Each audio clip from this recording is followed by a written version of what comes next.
What's going on, ladies and gentlemen, boys and girls, children of all ages? Welcome back to another episode of Boys Talking Ball. We're the boys. I'm Mitchell. That's Bryce. Bryce, What's how was your on? weekend?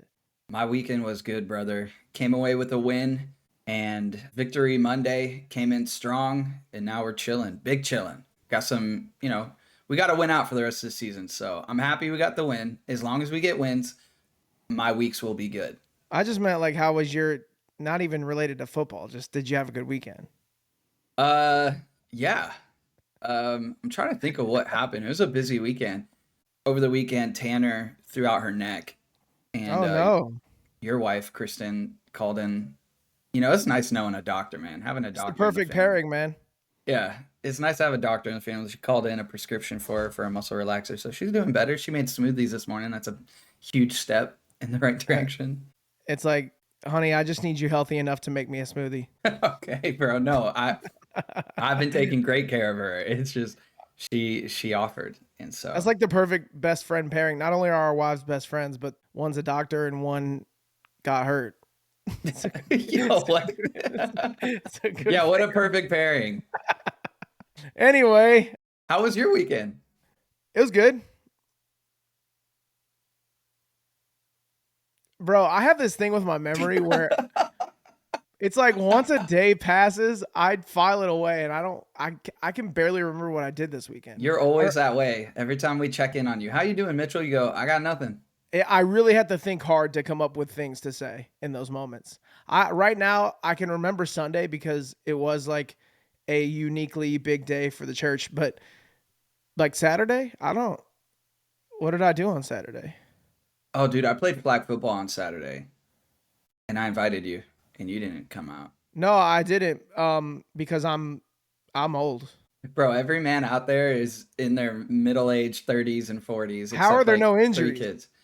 Dude, this guy broke his ankle a couple weeks ago. I don't want that to be me. So no, you just gotta be careful out there, man. Know your limits. I would like to operate my day-to-day life without injury, so that's why I haven't come. But you have invited me, and I appreciate that. I appreciate being included. I'm just a different animal out there, man. I balled out. I'm a defensive guru. I really cover that flat great. I heard that the only reason you're playing quarterback is because there aren't a lot of good options. Is that true? No, I'm goated at QB. Ask anybody out there. You got to come out on a Saturday. I did. I asked Easton. He said that you weren't great. That's not true. Easton did never. You were sitting right there. I'm QB1. Okay. Maybe I'll have to come see this QB1 status for myself. Yeah, well, dude, I'll throw my highlights up on the pod. I got some highlights, man. Tanner came out a few times and recorded me. Okay, that is a real wife right there, man. To give up her Saturday afternoon to come to the middle of nowhere grass field and watch you run around and throw a pigskin. All right, let's dive into rants off rip. I've been going first the past few weeks. Why don't you hit us with your rants off rip talking about the Bucs? Absolutely. Let's talk about first and foremost, let's go through the injury report. Okay, our team got banged up after this game against the Raiders. First time, by the way, this season that we've worn the red jerseys, our literal home uniforms. I'm not going to lie. I don't love that combo. I personally don't love the combo. As an outsider who doesn't care, I just don't love it. As a completely objective third-party observer with absolutely no personal preference in the matter. Exactly.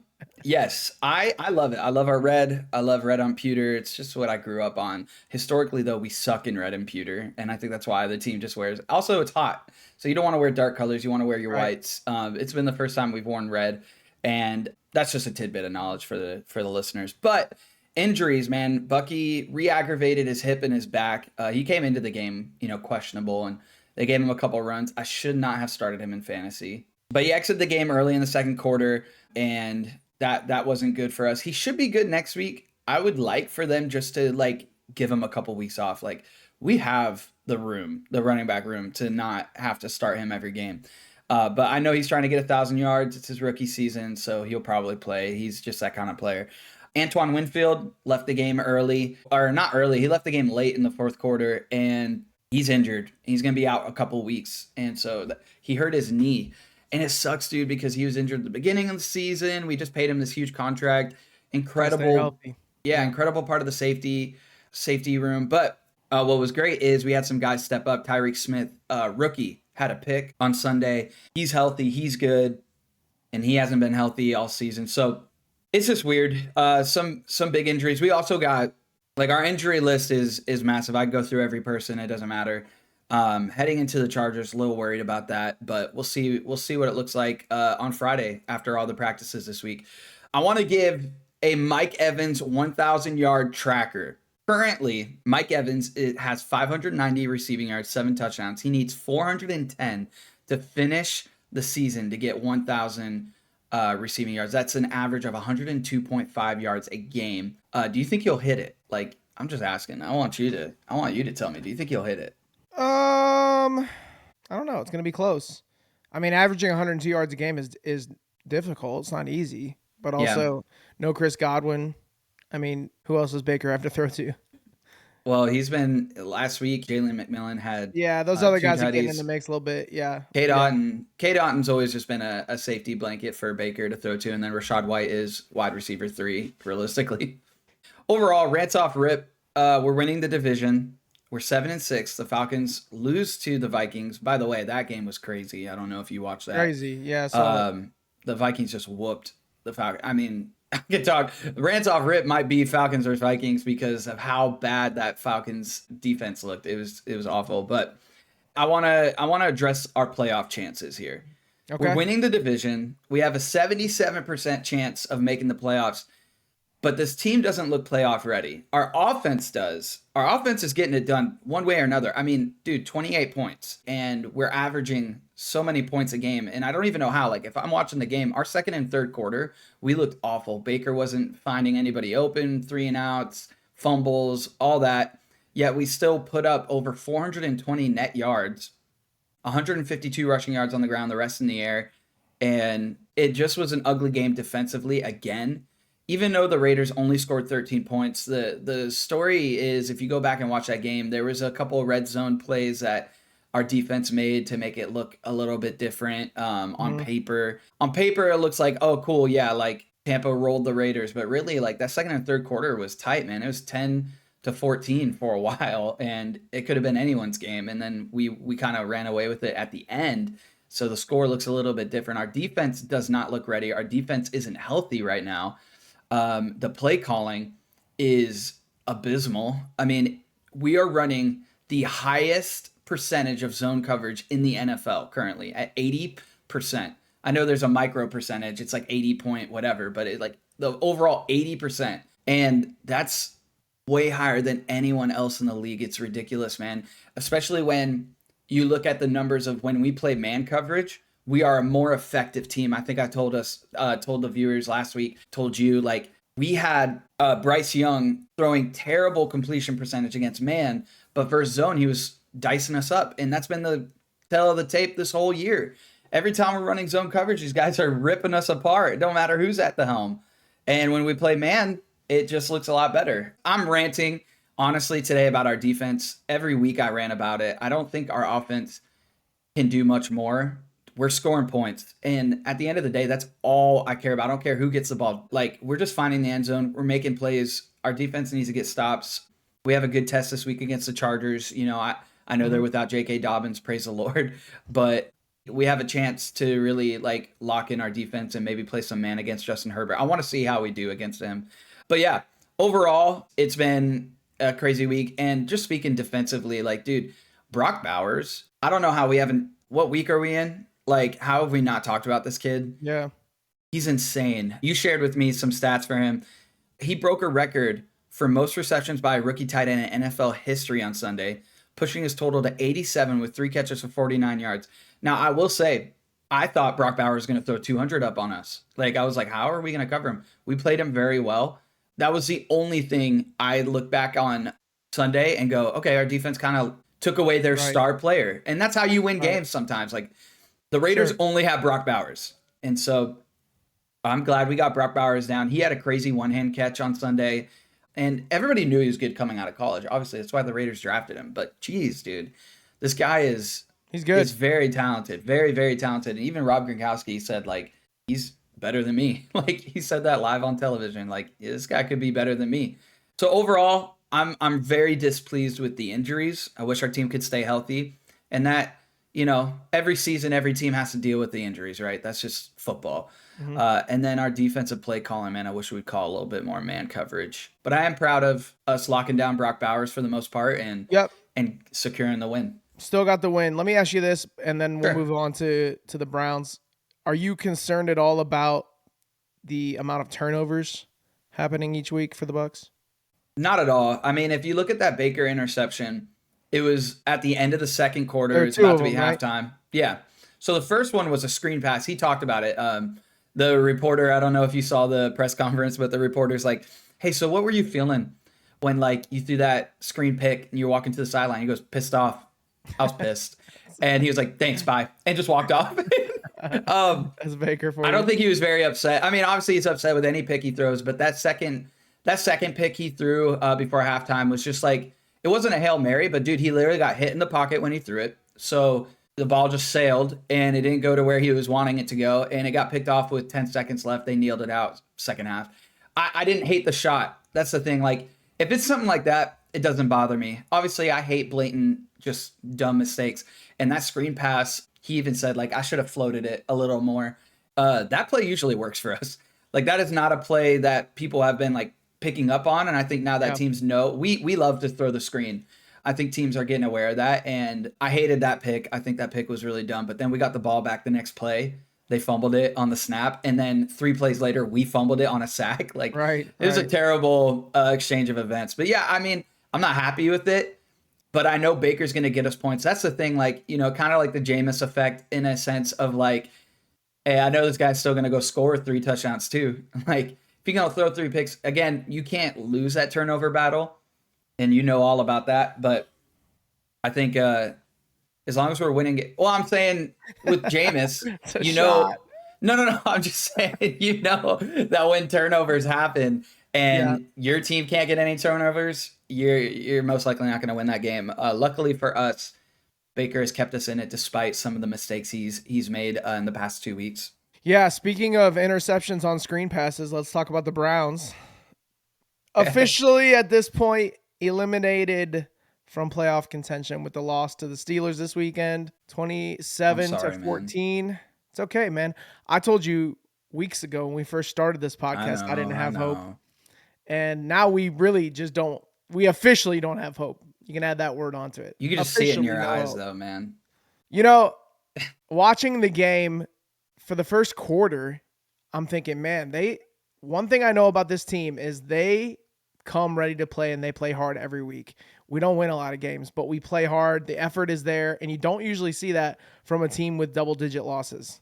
So the fact that we are still giving effort and the coach is able to get that kind of effort out of professional players, I think there's something to be said for that. There was a stat that I saw from last week's Monday night game in Denver. On the last interception that Jameis threw, 4 Cleveland Browns broke their season mile per hour mark chasing down the ball. Okay. 4 guys on one play chasing down the interception. What was it? Ran faster than they've ran all season. I couldn't tell you exactly what the mile per hour was, but I can tell you who the players were. It was Jerry Jeudy, Jameis Winston, Wyatt Teller, and Blake Whiteheart. Was that before or after his prayer? It was long after. Well, no, that was before, I guess. He prayed that was after. It before? He prayed that after the game. Oh, okay. I'm just saying, maybe the Lord was putting some pep in their step. Well, the Lord heard Jameis's prayer and responded thusly by delivering him, as a matter of fact, from pick sixes. However, he did not deliver him from picks. That's the next one. As I mentioned, he still threw the interception on a screen pass, which happened in both of our games. Kind of weird. That's just so frustrating to me. I'm like, that is one play. How? Again, in the heat of the moment, he's feeling pressure. He looks, sees guy throws. I told my wife, that's like a play it's such a rhythm play, a screen pass. If it's not there in the first go, you should just ground it. Throw it in the ground. Yeah, you can't hesitate on that one and still usually complete it. I don't know. It just didn't feel good. Like I mentioned, the first quarter was good. They played really well. Defense was, I believe, 4 out of Pittsburgh's first 5 drives ended in 3 and outs, which was awesome. Let's go. And the Browns scored a touchdown. Jameis broke loose out of the pocket, found Jerry Jeudy over the middle, and we were up 7-3. And really nothing good happened from that point on. I mentioned the interception in minus territory on the screen pass. We also had an interception later in the game in Steeler territory right after we had forced a turnover. So that's not good. Then we muff a punt late in the game on our own 10-yard line, which really by that point sealed the loss. Dude, can we talk about that? Sure. Okay, first of all, Kadarius Toney, no hands. This guy is so bad. And this was some of the Steelers players. He got penalized for taunting, was it? He threw the ball at one of the Steelers guys. Well, yeah. Yes, he did. You watch it back. It's not egregious, but I can understand why they threw the flag. He didn't throw the ball to a ref. He threw it to the player, essentially. Right. He didn't miss it or anything, but yeah, he did. It's worth I'm just I don't know what the word dang. We'll do this game later, but I don't know how to say words. Hypotheticalizing. Oh, that is not a word, brother. That is not. Okay, you're hypothesizing. I'm hypothesizing. I'm inferring that they were probably picking on him a little bit because of his, history, his reputation in the league is that of not having very good hands and not really competent with catching the ball. And then I don't know how many plays later, but on the punt return, Kadarius Toney muffs it, and it wasn't even it was straight up his fault. He just dropped it, lost it. I don't know what happened, and I don't think this guy, hot take, I don't think this guy should be on your team. I don't think he should be on any team. He should be in Canada or learning Chinese because this guy cannot play in the NFL. So he's fast. To be honest, he did fairly well on punt returns yesterday. With the guy that we had back there prior to him, James Prochet, not a fan of that guy. Yeah. We've tried a bunch of different guys back there. Pierre Strong. Anyway, he's been him? Was that him returning the kick after halftime? Because I thought y'all were going to get a touchdown on that. No, that was Jerome Ford. Dude, yeah, Ford almost took that back to the house. I don't know if you saw that. I did. It's just one of the very few bright spots there were in the game. Listen, here's my overall take on the Browns. I don't really need to spend much time, but you don't win games where you lose the turnover battle, miss 2 field goals under 45 yards, and accumulate 81 penalty yards on 9 penalties. It's just not they're just playing ugly football, and it's been that way all season long. We are still the worst team on third downs conversions in the NFL. Can't pick up first downs once we get to that 3rd and 5, 3rd and 6 or more range. It's just not clean football. Across the board, nobody really stood out performance-wise. Myles Garrett was pretty quiet, to be honest, but I will say TJ Watt was also pretty quiet for you Steelers fans out there. Myles had 1 sack, one fumble recovery, 3 quarterback hits, 3 tackles. TJ Watt had 0 sacks, 0 forced fumbles or fumble recoveries, 2 quarterback hits, and 4 tackles. Not really in wanting to compare the two. Neither one was a factor in the game. The one bright spot for Myles was that he did have the sack on 3rd down. I believe that was in the 4th quarter to get the Browns the ball back. And there was a moment of if the offense can do something here, we could turn this into a game. And it didn't happen, but you did like to see that. But for the most part, just kind of a pedestrian day for Myles. Defense struggled again. They were good early, like I mentioned in the 1st quarter, but really bad for the next 3 quarters. Jameis, also very pedestrian stat line from him for the game. He was 24-41, 212 yards, 2 touchdowns, 2 interceptions, a 68.3 QBR. Oof. It's not terrible. It's not great. It's just kind of whatever. So are we extending him or nah? You already know my take on that. That I gave you that last week and it hasn't changed. I'm not. I think that he should be in the room. Yeah. I don't think that he should be the starter. Yeah. A stat I read, and I was telling you about this prior to the game. It'd be so cool to see the Browns be able to sweep the Steelers, win in Cleveland and win in Pittsburgh. Obviously, it didn't happen. The Steelers have now won 21 straight regular season home games against the Browns, which is the longest active streak in the NFL by any team versus any opponent. So not good, man. We are not good in Pittsburgh. Now, the one we did win in Pittsburgh in the playoffs with Baker a few years back, but man, we play them tough in Cleveland. We've made this rivalry somewhat of a matchup, an even rivalry over the past 5 seasons. I want to say I saw a record that in the last 10 matchups, it's 5-5, which is respectable.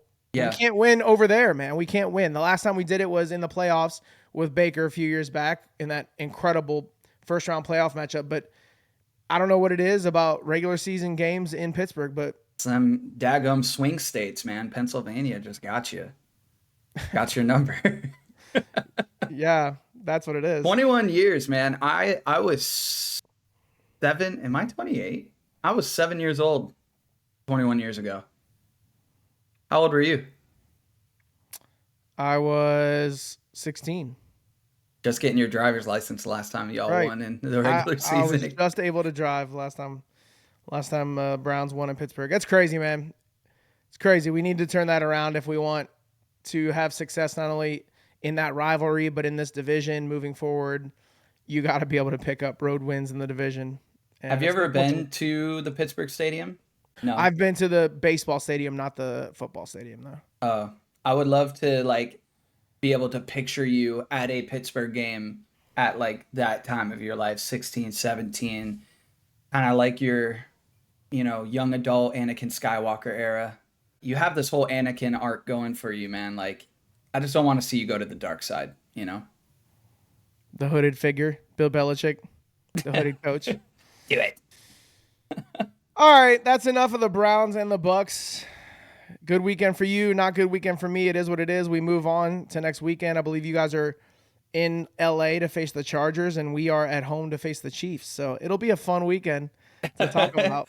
Man, rants off rip next week are going to be special. I think at this point, man, you need to bring the draft order back. I need to know what it is every week, and let's just start talking about who you getting, man. Cam.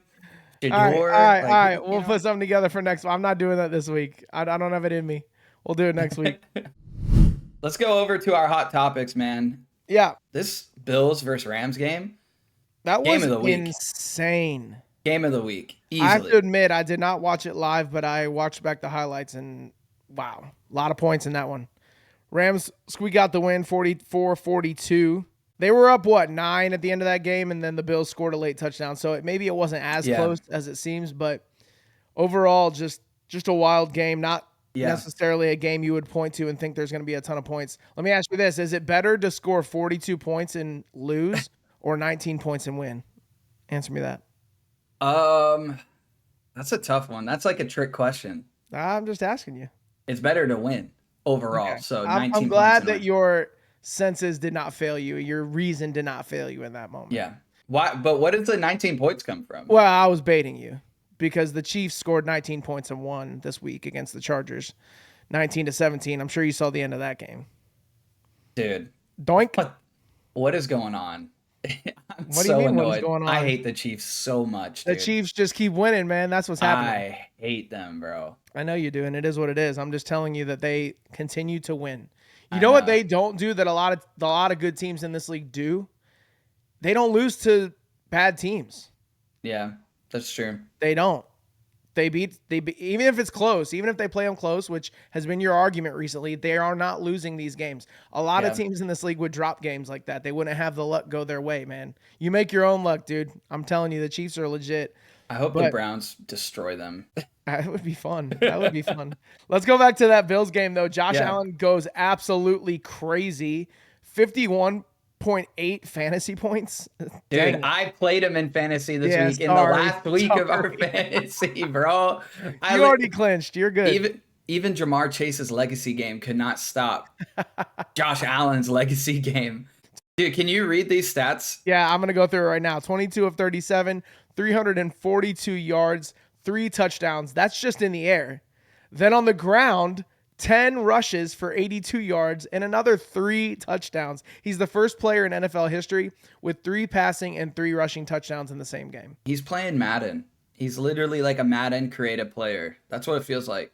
I'm pretty sure last week when we were talking about Josh Allen, we talked about another NFL record that he broke where he was the first quarterback in NFL history to pass for a touchdown, rush for a touchdown, and catch a touchdown. In the 2 weeks in a row. What NFL history record is he going to break next week? I think that's the real question we need to be asking.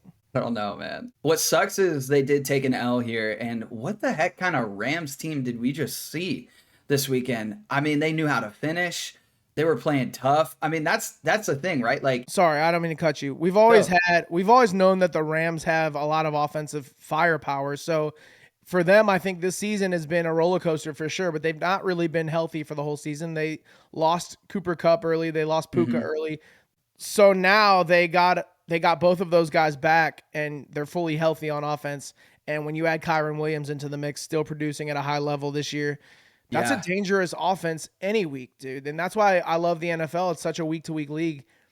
With talent like that, you can never count out the Rams. It'll be interesting to see what happens this week for them and moving forward the last stretch of the season. They've got a big one this week against the 49ers, who have to win if they want any chance at making the playoffs. So who played decently well against the Bears. They did. They played really well. Really well. So that'll be a great game, and I think we're going to talk about that one a little bit later. But dude, honestly, like, I spent a good half of this morning at the gym. I was on the Stairmaster looking at the highlights this past week. I've probably watched the same NFL highlights. Use the Stairmaster every week. Yeah, dude, it's the best form of like hit training cardio there is.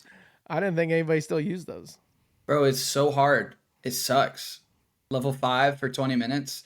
But I'm on like a new grind right now. I'm trying to like lose weight genuinely. Like, I want to get to 200 pounds. And I'm like 228 right now after these holidays. Can myself and the listeners do anything to help you stay accountable? Just pray for me, man. Deliver me from fats and carbs. Okay. For real. But dude, I've looked at this NFL highlights video probably like 4 times since Sunday. I had to go back to that Puka catch and like legitimately slow it down, playback speed. I don't know how he got his feet in and caught that ball all at the same time. And it just, like, it hit his hands and it stuck there. It did not move. It was like, I don't know if you've carefully dissected it as much as I have, but I've looked at this pass and I don't humanly understand how he caught that and stayed in bounds. It didn't make sense to me. That it kind of reminded me, obviously the stakes weren't as high, but it kind of reminded me of that Pittsburgh Steelers versus Cardinals Super Bowl with Santana Moss in the corner, Ben Roethlisberger. Yeah. Dude, like, it just reminded me of like this ridiculous catch. Again, that one was historic. That should be in the Hall of Fame, that whole play. But like, this was crazy. I was like, what in the world? That's why these guys make what they make, Ben. They do it like nobody else can. Did you hear that? Different. Did you hear that Puka went up to Josh Allen in the middle of the game and said, "Hey, what happened to the balance bands?" Did you read this? No, what? It was on Pat McAfee. They were talking about it. He apparently approached Josh Allen. You remember those like balance wristbands? Yeah, of course. Those things are a fluke, bro. Balance your cheese or whatever. Your cheese? Your chi. Like it balances out your cheese. Dude, you balance your cheese? No, your chies or your key? I don't know. Your key. And then Josh Allen responded, "Man, they scammed us on those balance bands. They really scammed us on those things." I don't know what history brought that conversation up, but it was funny. And then, yeah, just to put a bow on the Chiefs game, they win in last-second fashion with the field goal off the upright to win it. What's crazy is they jumped out to a nice lead early on. The Chargers' offense was non-existent in the first half. Then they come roaring back in the third quarter and take the lead, only to be beaten in the end. But just a wild game, and I think that marks the Chiefs' 5th consecutive one-score win, which is crazy. And like I was telling you earlier, they just find a way to win games, man. They just find a way to win, which is nuts. It'll be interesting to see the trajectory of those two teams moving forward. We don't have to have this talk, but I'm still leaning Josh Allen MVP right now. I know they lost. Oh, yeah. And my point last week was the team that wins the most games will have the MVP, or not the most, but you know what I mean? The team that's hot at the end. This loss, though, nobody's looking at this loss and saying that's on Josh Allen. Like, this loss is crazy. To score 42 points and lose is crazy. So I don't think this loss will go against his record. Allen literally put the team on his back dope. Literally, dude. And so I still like Josh Allen in the MVP race for sure. Let me ask you this, Bryce. Is there, and this is crazy that I'm even considering this question, but is there trouble in Philadelphia right now? To all the Philly fans out there, I wouldn't be too worried. I don't think there's Why are we beefing? Why are we beefing? If you are AJ Brown, why are you beefing with Jalen Hurts? Where are you getting that they're beefing though? You haven't Are read you talking? any of this? Are you talking about the Brandon Graham interview or the statement No, he put out? I'm talking about the reason Brandon Graham said what he said. A.J. Brown is mad because he's not getting the ball. Right. He's mad. I've been reading up on it. I've heard it all week, but I just saw his latest statement, and he said that the beef has been squashed. He shouldn't have said what he said, and that they're all good. When did he say that? I just saw it this morning. Get me a source real quick because I didn't have that.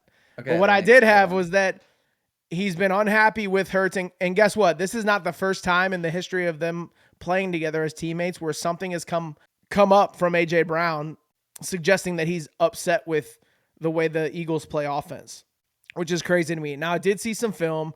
It showed, again, with a snapshot, you could see, oh, yeah, look at all these pass plays that somebody clipped up and put together where A.J. Brown runs a route and he's wide open and doesn't get the ball. Yeah, that's every week. Dude, every week. Mike Evans is open every week. Every team could compile a list of plays that probably that happens. The quarterback's not going to see everybody every time. Now, A.J. Brown, it hasn't been a crazy year for passing in Philadelphia for sure. Yeah. Which is kind of crazy considering the wide receivers you have there. Jalen Hurts, is, we mentioned it last week, has been okay through the air. I think 14 or 15 touchdown passes and 2 or 3 maybe it was like 5 interceptions or something. But yeah, what's crazy is when you look at their rushing yards per game as a team, they're averaging 190.5 rushing yards per game, which is best in the NFL. They're averaging 180.6 passing yards per game, which is 31st in the NFL. So pretty low on the totem pole. But Here's my point, dude. What is the one stat that matters? Wins. And this team is winning. 11-2. They are winning. So stick to what works and shut your mouth. Sit on the bench. Quit crying. Let Saquon run for 200 yards a game and win MVP. I understand wanting to be an integral part of why your team is winning because A.J. Brown obviously knows he's a dog. He knows he's got skill. And he wants to be used as a part of their winning, and he doesn't feel like he is being used as a part of their winning right now. But they're winning games. Like, I want one of those reporters in Philly to ask A.J. Brown straight up, would you rather see your receiving yards total go up, or would you rather keep winning? Yeah. And he'd probably say both. But guess what? Right now, they can't have both. Well, a lot of these, dude, that's the thing with the NFL these days. It's like a lot of these wide receivers are kind of divas. They have developed a confidence and an ego that is like, hey, me. I need to get my yards up. I need to get paid. I need it. And honestly, I'm worried that if you did ask A.J. Brown that, he would probably say, no, I want my receiving yards up. Bump the wins. I like to have stats.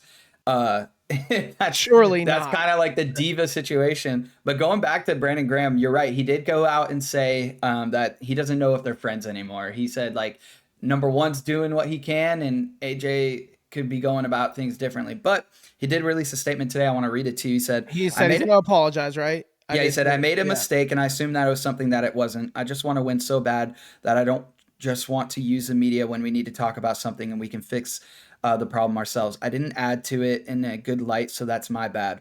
I just assumed and made me out to look even worse because I had it all wrong, and now people are going to run with that part. I really just want to win, man, and I want brothers to be able to just hash it out. So man, this ain't Brandon Graham's fault, bro. Yeah, that's Sirianni calling in Brandon and is like, hey man, you need to check that thing you said. Whether it's true or not, you need to go say that it's not true because we don't need to have that story out there, dude. Yeah, probably. I do not land on the side of diva wide receivers ever. And that's what A.J. Brown is sounding like right now, man. And we've seen this happen time and time again with various receivers in the league. I just don't understand the prospect of wanting better individual stats versus wanting wins. Now, guess what? I don't make multi-million-dollar contracts to play pro football. And maybe he's thinking from hey, I got to protect mine kind of thing. If I don't have the personal stats, maybe I don't continue to get these crazy paychecks. So maybe there is something to be said. And if I was making the paycheck that he's making or a lot of these guys make, I might go about it differently. But ultimately, you play the game because you love the game. You play the game because you want to be the best at it. You play the game to win. Yeah. That's what they're doing. This is crazy. They're on a 9-game win streak right now, which is tied for the longest winning streak in franchise history. And they just continue to win, dude. They've already clinched a Mhm. playoff spot. It's just insane. And then you look on the offensive side of the ball, what is working for them right now? Saquon Barkley added 124 rushing yards, which puts him at the top for the Eagles for most rushing yards in a single season, and they still have 4 games to go. This guy is lighting up the league on the ground. Why would you go away from that? This another aspect of why AJ Brown is complaining is beyond me. It's just wild.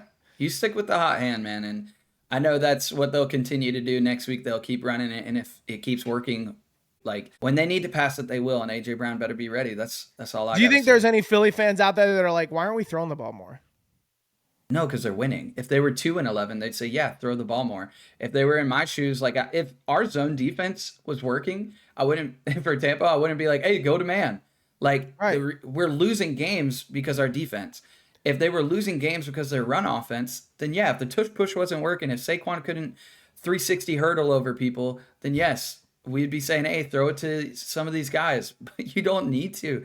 This Philly team is literally winning in that fashion. It's ridiculous. It is what it And is, man. They've built an identity Yeah. of who they are offensively this season. Stick with it. Go with what 100%. works. I They agree. beat Carolina 22-16. Just 2 other notes on this game. Jake Elliott is 0 of 5 from 50-plus yards this season. That is insane. What is going on with kickers, dude? He misses another 52-yarder this week, and he hasn't necessarily cost them a game yet, but I think the big question is how much can they trust their field goal kicking game later into the season and into the playoffs? Like this, could that become something that could bite them? Only time will tell. It's affected the Ravens this season. We've seen that already. It's And affected the Ravens. It's affected the Browns. All these kickers that last season were quote unquote automatic, this season can't hit the broadside of a barn. It's confusing. Kicking has been an anomaly this year. It's been weird. It's just been super weird across the league.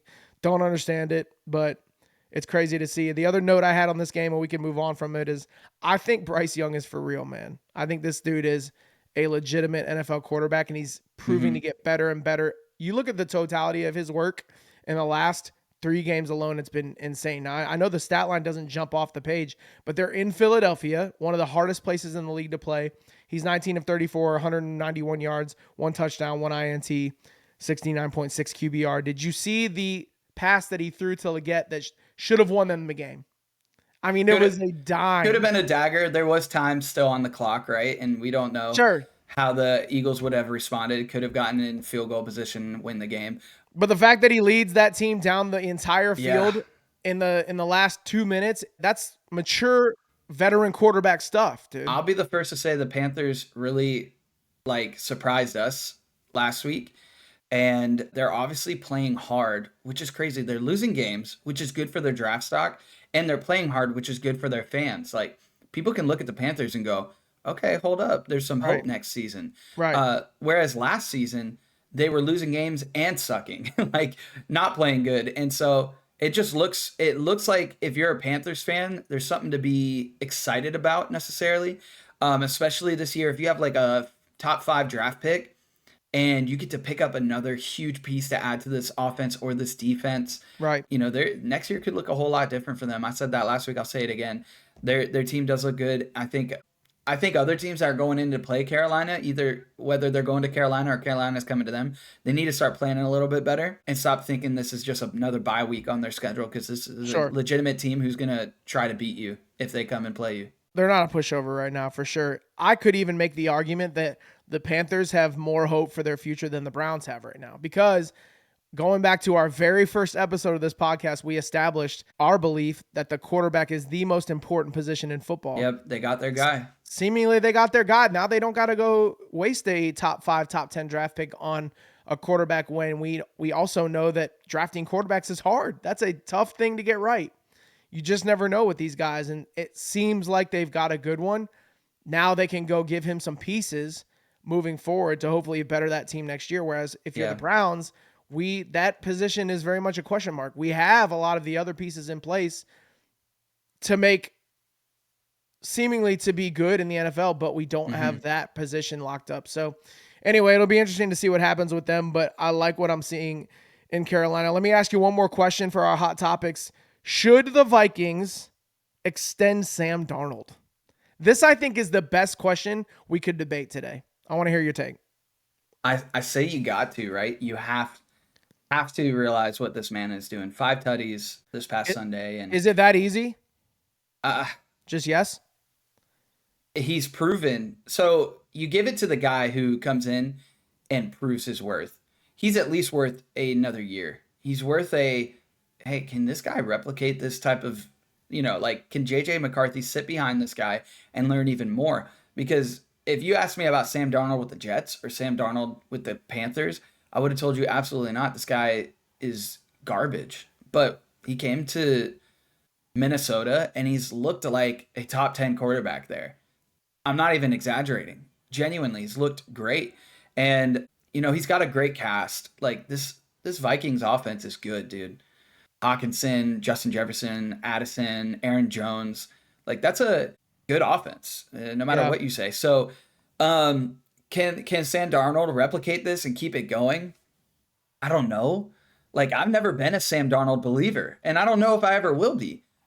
But if I'm a Vikings fan and if I'm Vikings front office, I'm looking at that quarterback and I'm going, yeah, he gets another year here for sure. Like, look at their record. If at the end of the day, the only stat that matters is wins, he's winning games too. Right. And their defense is playing hard. Team overall is really good. Top 3 team, probably, maybe top 5 team in the NFC. Like, this is just a good team. And Sam Darnold's playing good right now. I don't know what he'll look like in the playoffs. Don't know what he'll look like next year. But right now, he's earned, in my opinion, at least an extension of a year. Hey, come back. Yeah. The Vikings beat the Falcons 42-21. Darnold throws for 5 touchdowns on 347 yards, no interceptions, about as close to a perfect quarterback ranking as you can get. I always say ranking, I mean rating.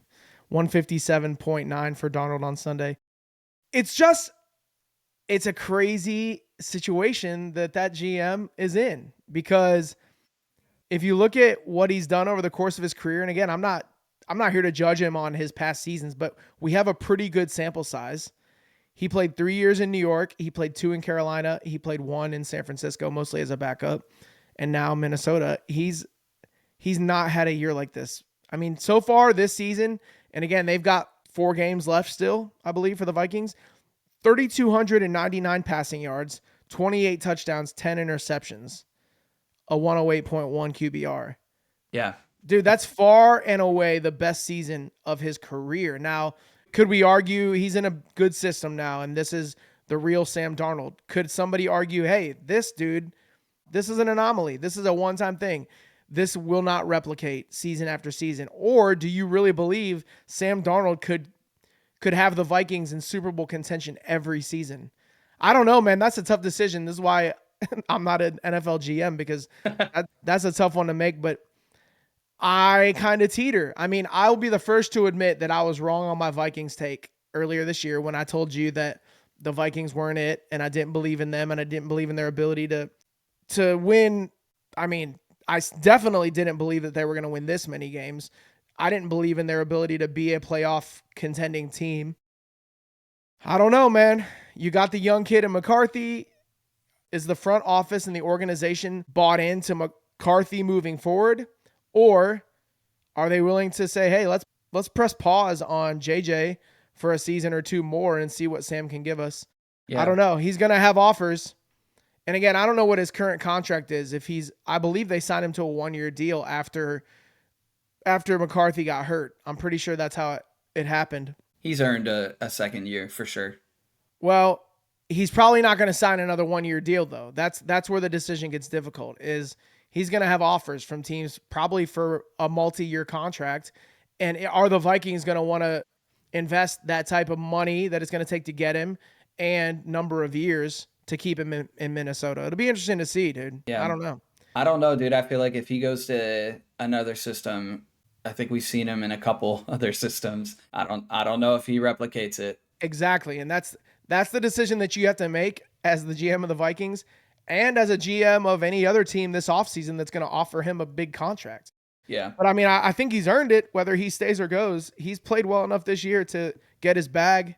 I just don't know if I would offer that bag, to be honest, if I was a GM of either his team or any other team that's interested. They scored 42 points against Atlanta. That's the most the Vikings have scored since week 7 of 2019. So we're talking 4+ years of football since they've scored that much on offense. This is a cool one too. Darnold also currently leads all NFL quarterbacks in EPA targeting deep routes off of play action, which is plus 22. So EPA is expected points added. So Thank you. What that says is that off of play action, they are hitting these deep routes and scoring a lot of touchdowns. He's doing it better than any other quarterback in the league. I don't know, man. There's a lot of good. There's been a lot of good this season from him. I just don't know if I would offer him a multi-year, multi-million-dollar contract. I'm not sure. First of all, thank you for explaining to us what EPA stands for, because only the nerdiest of nerds would know, you little PFF freak. But, okay. Dude, can we talk about that Falcons secondary on Sunday? I'm sure you've seen some clips. It was like they were lost. It literally looked like they didn't even know where the receivers were. I think there was one play, it broke down. Justin Jefferson scored like a 52-yard touchdown, and it was a pass where Sam Darnold threw it. He got hit when he threw it, so it wasn't like a perfect pass. If I'm remembering this one correctly, it might have been Jordan Addison, the one that he got hit. Either way, this throw to Justin Jefferson is the one I'm talking about. The corner is like literally like bounces to the out, like the sideline, like the ghost of Stephon Diggs, miracle of the whatever when they played the Saints. Okay. Like there is like, why is he bouncing out to the sideline when Justin Jefferson's in the middle? Dude, I literally like watched some of those clips and I was thinking to myself, these guys are lost. Like it's, and I'm not trying to say I can do it at all. Not one bit. I'm just saying, like, dude, you were saying that earlier. If I were a Falcons fan, I would be so upset with seeing how my secondary played that game. And what I was saying earlier is in flag, I'm nasty covering the flat, okay? Like cover 2 corner. That's all I'll ever be. Don't put you in the deep portion of the field. I'll get cooked. Deep third is not your territory. I have AJ Terrell, one of the Falcons quarterbacks in another fantasy league I'm doing. You know it was bad when you look at the finishing stat line and he scored 0 points. And I'm just like, not only did he score 0, he scored 0.00, which means he did nothing. Okay. It means he did nothing. Literally nothing. Crazy week in the NFL, man. Looking forward to seeing where things go in the coming week. But I think we should move on and talk a little bit about the current playoff picture in the NFL. Dude, we had some people clinch this week. Okay, tell me about it. Some playoff spots. So with the current playoff picture, the Chiefs at 12-1 have clinched by beating the Chargers. They also won their division, clinched the division, I think they already clinched playoffs, if I'm being honest, last week. But the Bills have also clinched playoffs and I believe their division. And the division. They clinched the division last week. Yeah. Yep. And so they're both clinched for the AFC. For the NFC, the Lions clinched the playoffs. The Eagles are also clinched for the playoffs. Yeah. And so top 2 seeds in each conference currently locked. Now it's not, the positioning isn't locked if I'm not mistaken. Correct. Like the Bills still have a chance at the 1 seed. The Eagles still have a chance at the 1 seed in the NFC. And there's other teams that are in play. The Steelers even have a chance in the 1 seed in the AFC. So there's a lot that could still happen over the next few weeks. But it is an interesting just to look at the lineup. I mean, not much really changed from last week to this week. You did, other than the Bucs taking control of that division. Somebody's got to win it, right? Yeah. The Bucs at 7-6 right. though now sit in the 4th seed. As we know, the division winners get the top 4 seeds. So even though the Vikings are 11-2 and the Bucs are 7-6, the Vikings have the 5 seed. The Bucs have the 4 seed. And then you've got the Packers at 9-4 and the Commanders at 8-5, rounding it out in the NFC. And then right there on the bubble, the Rams at 7-6 with that big win over the Bills. And then the Falcons, obviously, we talked about 6-7. So it'll be interesting to see, again, big week for the Rams playing the 49ers. Not only for the division to try to keep pace with Seattle, but also they just need to keep winning if they want any chance at making the playoffs. So be interesting to see what happens in that one. And then looking at the AFC, again, most of it stays the same. You've got the Chiefs, Bills, Steelers, and Texans leading their division. Then you've got the Ravens at 8-5 who were on a bye week. You got the Chargers who lost to the Chiefs at 8-5, and then you got the Broncos at 8-5 as well. And then right there on Yeah. the bubble, the Colts at 6-7 and the Dolphins at 6-7 still in the hunt. Big game this week. The 7 seed Broncos facing the 8 seed right now, Colts. Yeah. It's going to be a big game for the playoff picture. I want to ask you, though. Sure. Between the AFC and the NFC, which division do you feel like right now is better? Which conference between those two? Yes, which conference do you think is better? Based off their records, not your heart. Well, based off their records? Yeah. Based off the stats. Then it's obviously NFC based off records. You've Okay. got 3 teams at 11 wins or more, another one at 9, and then 2 at 8. That's In just the what I AFC, wanted to hear. You've only got 1 team over 11 wins with the Chiefs. What do you mean you wanted to hear that? What point are you proving here? Just a big NFC guy. You know, Pro Bowl, all of it, man. NFC all the way. Best conference in football. This is a weird flex. You put me in a very weird spot just now. I got you. Ha. I think the better teams are in the AFC. I don't know if I actually believe that this year. I'm like sitting here. I think You've been hating on every AFC team on this list. There is maybe 1 or 2 on this AFC playoff picture that you're like, oh yeah, you know, I like that. year over year, I think the AFC is typically better than the NFC. This year, though, the NFC is strong. No, I agree with you. Typically, the AFC is a far better conference, but looks like NFC kind of figured it out. And by NFC, I just mean the NFC North. Right. I know. Imagine being that division, man. 11 wins get you the 6th seed right now. Or no, I'm sorry, the 5th seed if you're the Vikings. Crazy. We'll check back in on that next week as well, just to see where things have landed after week 15. But that's a look at the playoff picture after 14 weeks of football. On to our next segment, a very familiar segment on this show. It's a staple, you might say, on Boys Talking Ball, and that is Take It or Leave It. I would say this segment generates the best debates between the two of us. So I hope you're bringing in the heat today. Yeah, I got the heat, man. Let me go first. All right, go for it. Take it or leave it. Green Bay are frauds. Their record is 9-4, and they have only beaten 1 single team this season with a winning record. They are frauds, man. And I'm tired of saying I like the Packers. I don't anymore. I'm actually off the Packer wagon. Really? Even though Josh Jacobs is my guy, he had 3 touchdowns, I will continue to start him in fantasy. I just will not root for the Packers wholeheartedly. I liked the Packers early in the season, but when I started looking deep into some of their splits and their schedule and their stats, man, I started realizing that this team only beats up on the little kids. It only beats the bad teams. And then when it plays a team like Detroit, which they've lost twice to, or they play Minnesota, they lose, or Philly, they lose. I'm not take it or leave it. I haven't been super hot on the Packers this year either, and I think that's been evident in some of my takes. I'd be willing to take it. But again, it doesn't really matter if you and I think that they're frauds. If they make the playoffs, which it looks like they will, they just got to get hot. So I think the better question is, do you feel like they have the capability of getting hot and being dominant, or do you not? Because if you don't, then this take could stand. If you think they got the talent and the ability to turn it on when it matters, it doesn't matter if we think that they're, frauds or not. What matters is if they can get hot at the right time. Because again, if they're going to make the playoffs, once you're in, you just got to start playing good ball. It doesn't matter what seed you are. Sure. Their last 4 games, are going to be versus Seattle. They're going to be at Seattle, then versus New Orleans, and then at Minnesota Vikings, and then versus Chicago. And so if their season trends towards how they've been playing and they beat the teams with a losing record, they'll go 2-2 and end the season 11-6, which is not bad. It'll be enough to make the playoffs. But if you make it to the playoffs and the only wins you have are against some poor teams.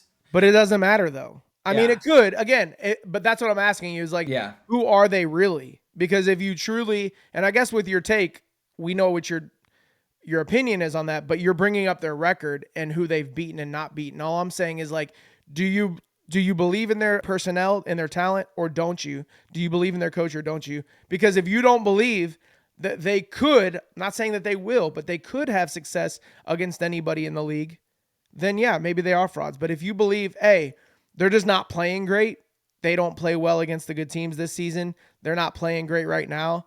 If that's your belief, then I would argue that, well, what if they get into the playoffs and then get hot?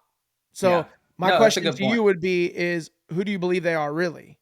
I believe they are frauds, and that when they get to the playoffs, they will lose their first game. Understood. All right, let me give you my first take it or leave it.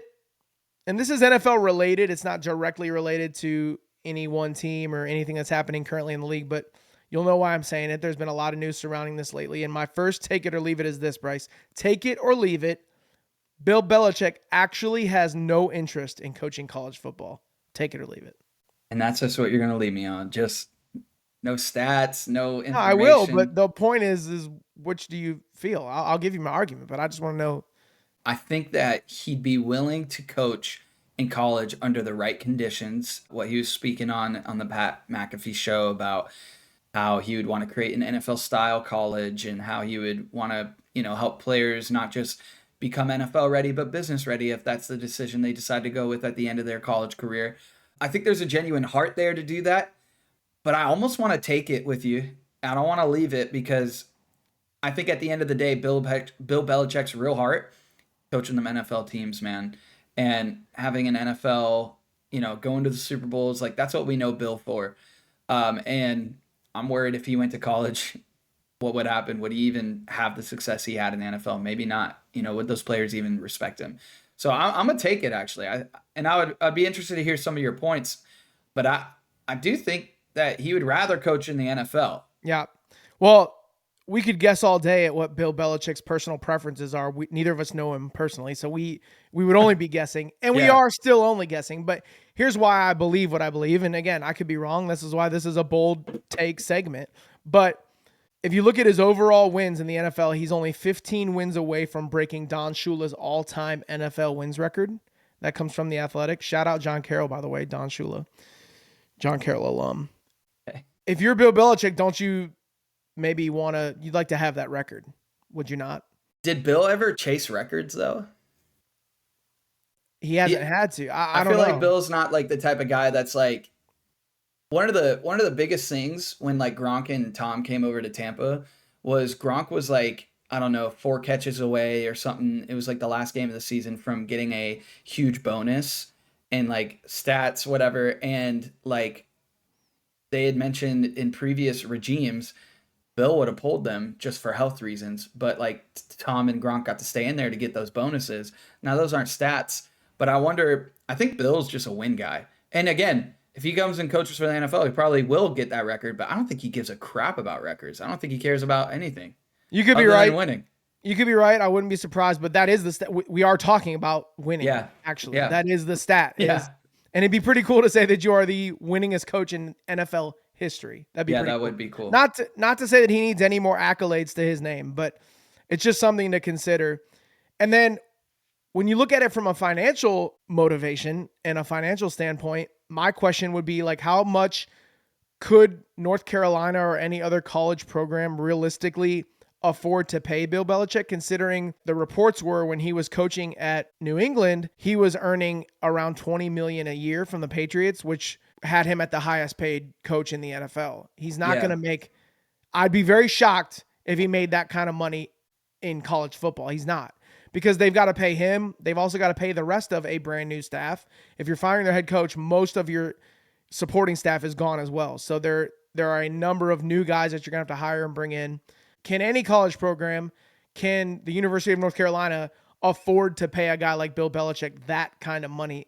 I don't know. And if they can't and the offer is way below that, again, you might be right in your take that he's just a football guy and just wants to win and he don't care about the number of zeros on the end of his paycheck. $5 million or $20 million. I believe Mac Brown, the former coach, was making around $5 to $6 million versus $20 million. Is that a big deal? Is it not? I don't know. Question. That's a tough one because, will he definitely would need to take a pay cut to go do college. I don't think college is dishing out any NFL money. That's tough for me to think about. What's interesting is that if Bill Belichick were to go to college, with these new, I forget what they're called, NITs or whatever. What are they doing with college players now? Where NIL, they NILs, dude, the name, image, and NILs. likeness. Yeah, like, now colleges have to pay the players. So how much money is allocated there? Like, I don't know if they're raking in NFL money. Now they could. I mean, let's look into it one day and really sit down and look at these college organizations and be like, dang, they actually have hundreds of billions of dollars. Now, I will say college football in general, the sport, is a very lucrative business. A lot of people would argue that it's far more lucrative and more fun to watch than the NFL is. We have friends who prefer college over NFL. Sure. So, I mean, if the money's there, yeah, maybe, but I don't, like, I'm with you. I don't know if a college team could actually dish out a 20 Right. million or however much more. Maybe Bill Belichick thinks he's worth more now. Right. That's And tough. like you said, does he care? I don't know that he actually cares whether he's making $5 million or $20 million. All I know Yeah. is that I do feel like $15 million difference is pretty significant. And Yeah. when I already believe he kind of prefers the NFL, I think that could be a factor. There was a Yeah. report that came out from Pro Football Talk that said that Bill was very surprised that he hasn't yet heard from any of these open coaching vacancies in the NFL. None of these organizations have reached out to him. A lot of people felt like he felt slighted last year that he didn't get more interviews with the coaching carousel last year, and he was one of the top candidates that was available. He felt snubbed that Atlanta went with Raheem Morris over him, which they should be ashamed of themselves. Absolutely, dude. As a Bucs fan, I can tell you Raheem Morris sucks. That's crazy. I can tell you right now. That's crazy. And I'm sure they have their reasons. I don't know. All I know is I look at the openings that are available in the NFL, head coaching jobs available right now for sure. New York Jets, New Orleans Saints, Chicago Bears. Go ahead and throw Tampa on there for me. I'm kidding. I wish. That would be a hot take for sure. But then you look at these teams who the jobs could potentially open up: Jacksonville, Dallas, Cincinnati, Las Vegas, New York Giants. These are all teams that, as I was reading and researching, these were some teams that were brought up as could make a potential coaching change. There's probably other teams in there. A lot of people would say my team, Cleveland. Again, I don't believe that, but there's probably other teams where there could be a vacancy. There will be surprise teams that were like, oh, that was a weird firing. Happens every year. Yeah. You look at this list of teams, would he be interested? I think that he would be interested in Jacksonville, the way they spend money, and he could bring in his talent. I think that he would be interested in Dallas if that came open. How could you not be interested in Cincinnati if that comes open with the talent that's there? Yeah. Any of these teams, I don't know. I just believe that Bill has more of an interest in coaching in the league than he does in college. And you consider what the college game requires from a head coach as well, as far as recruiting, as far as building relationships with young kids, as far as traveling to all these kids' homes and visiting with them and trying to persuade them to come to your school. Does he really want to do that? I see Bill Belichick as more of an X's and O's guy, which is what the NFL is. Yes, it's relational. It's much less relational than college football. Does Bill really want to go to a college program and take on all these other responsibilities? I'm not sure. Yeah. And again, I don't know anything. I'm not inside his camp. I don't have any inside information. All I know is that, to me, from the outside looking in, it seems to me like he would be more interested in staying in the NFL than he would going to college. When you talk about him last year becoming a free agent and, hey, I want to coach for an NFL team, and not getting really a lot of closed doors, I wonder, and this is my question to pose to you on your take it or leave it and we can move on, is do you think it was almost a PR stunt for him to this year spend so much time on the Pat show, to put himself out there and become more likable so that people could see him in a light where owners and front offices are being like, oh yeah, let's bring him in now. He looks like that's not the guy we knew over at the Patriots. Like, he seems like a fun guy. On to Cincinnati, Bill. Like, dude, while you were speaking, it got me thinking, like, it almost feels like we've known him to be one way for 20 plus years. And now he's acting completely different on television, social media, all the things. And it's got me thinking, This almost feels like it's planned. It's like, hey, we got to work on your image, your reputation. Let's get you on these shows. We're going to, plant jokes for you. We want you to be funny. And this is going to help you get a job because you need to be seen as someone likable Sure. if you want to get your foot in the door. very I wonder, do you think that was the case, or do you just think I'm looking too deep into it? No, it's very possible. I could very, very easily be convinced by someone telling me, hey, his agent went up to him and said, hey, we need to get you to look more likable. Like, if you do this appearance on the Pat show, you're not only going to get eyes on you again, you're going to get a lot of attention, which again, he's probably not in it for that, but you're going to be able to build a good rep. I honestly was very surprised that he agreed to be a weekly guest on the Pat McAfee show. I would have never have had that pairing, but it's cool. It's cool to see because again, and I'm the person that they're probably trying to appeal to, me and you both, like anybody that loves football and watches the Pat show just for fun, the fun of it. Mm-hmm. We get to see Bill Belichick in this different light. We get to see a bit of his personality come out a little bit. You never would have ever seen that in the airtime that we got of him as a head coach, where we're basically just seeing him on the sidelines in his hoodie and during press conferences when he gave you like two word sentences. Or the Randy Moss Halloween party that everybody knows about. We don't talk about that. Okay. Just kidding. All right. My next take it or leave it. Give it to us. This one's spicy, and I know you're not hot on this team, so you probably will take it, but I am jumping off the Chargers wagon as well. Packers and Chargers, you're dead to me. I think, take it or leave it, Chargers will go 1-3, or at the best case scenario, 2-2 to end the season, and will not make the playoffs. This is the hard one you might leave. Not make the playoffs, and the Colts, this is like a double, will win 3-1 to make the playoffs instead. Okay, hang on. You threw a lot. A lot. First, will the Chargers go 1-3 or 2-2? Like, pick one. This is a take it or leave it. You got to be bold. The Chargers will go 1-3. 1-3, and you're saying the Colts will go 3-1 to end the season. Right? Okay. Well, let's talk about that then. The Colts' remaining schedule. Let's just go through it. Sure. At Denver, at home against Tennessee, at New York Giants, at home against Jacksonville. So you could definitely see them winning 3 of the 4 of those games, if not all 4. Also, the way the Colts are playing, you could see them losing 2 of those games. I don't know. Yeah. You really could. Well, let's go look at the Chargers schedule then. This week at home against Tampa Bay. Next week at home against Denver. The following week on the road in New England. Win. So you think they're going to go in week 18 or whatever it is now, the last week of the season, you think they're going to lose on the road to the Raiders? Raiders going to beat them. Who's playing quarterback for the Raiders? Well, dude, they're Aiden O'Donnell, whatever his name is. Aiden O'Connell. He got carted off the field against I know, us. that's what I'm asking you. But let me tell you something. The guy who came in after him went for like 10 for 11. He actually played, he's competent in the pocket, and I mean, they still lost. He couldn't do anything. But give that guy a couple more reps, and I don't know where Gardner Minshew is. Did he die? I don't know. But here's why I have the Raiders winning that one, and they go 1-3. Here's why I have it. Are you ready? I'm ready. I have them losing that game because the Raiders are a divisional opponent. They are a rival, and those games are tough no matter how you cut it, and you know that better than anyone. That is why I have the Raiders. The Raiders will win. This is a game that the Chargers need to win. This is going to be their season on the line, and the Raiders are jerks, dude, and the Raiders are going to know this, and they're going to go into that game and they're like, let's beat the crap out of the Chargers, ruin their season.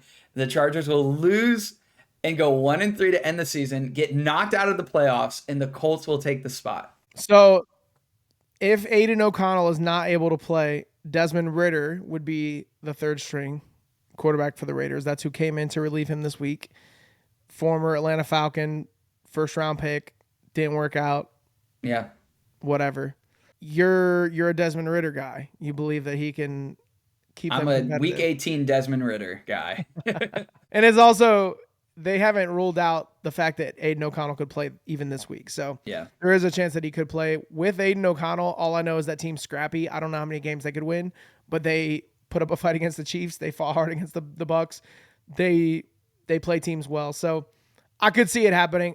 I'll take it because I'm Let's not huge on the go. Chargers. Yay!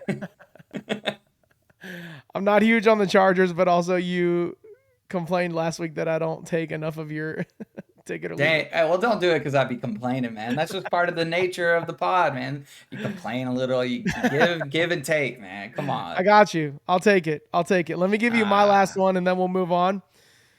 Take it or leave it, Bryce. The Eagles will lose their first round playoff game. Take it or leave it. Well, if the season ended today, the Eagles would be playing the 9-4 Packers. Is that correct? No. If the season ended today and the Eagles locked down the number 2 seed, they would play the number 7 seed, which would be right now the Commanders. Oh, yeah, they'd lose. They would lose to the Commanders. Maybe. Actually, I don't. That's a tough one because didn't they already play the Commanders this season and won? Yes. Maybe this is a salty run back for the Commanders to beat the Eagles. That's a tough one for me because the Eagles are like a good playoff team. They usually win 1 or 2. I mean, except last season. They got bounced in the first round last year to the Bucs. Because they played us, though. That's different. The Bucs are the best. But the Eagles did beat the Commanders in Philadelphia earlier this season, 26-18. And the Commanders would be going back to Philly. The thing is you're asking a rookie quarterback to head to Philly in his first playoff game and try to beat a team that's literally just going to run it the whole time. And your team is probably going to be reliant on passing it a little bit. And your rookie quarterback's probably going to make some mistakes on the big stage. I'm going to have to leave this one, man. I think the Eagles would beat the Commanders in their first playoff game. I'd like to know what the rest of the bracket would look like. I don't want the season to be over, but I almost wish I could look at this, like fast forward and be like, okay, what happened after week 18 and then come to this conclusion? Well, I can tell you they're probably not going to fall lower than they're at 11-2 right now in the 2nd seed. The Seahawks are 8-5 in the 3rd seed. So unless you think the Eagles are going to lose 3 of their next 4, which I don't think is going to happen. Well, it's more so the 7th seed, that whoever gets the 7th seed, if the Commanders lose or if the Rams keep winning or if the Seahawks start losing, like anybody could hit that 7th seed. That 7th seed's open. The matchup is what matters to me. Sure, but I can tell you based off of where the Eagles are now, what their record is and where they could potentially, they're not going to, I think they have all but locked up the 2nd seed. I don't see a scenario where they don't get the 2nd seed or at least the 3rd seed. But if you want to play that game, that means they're going to either be playing the 7th or the 6th seed, depending on which they capture by the end of the year. You're talking about potential first round opponents for the Eagles in Philadelphia, Packers, Commanders, Rams. Really. That's what we're looking at. Or Seahawks, because if the Rams... No, they wouldn't play the Seahawks in the first round, though. Oh, you're saying if the Rams somehow win that division. Yeah.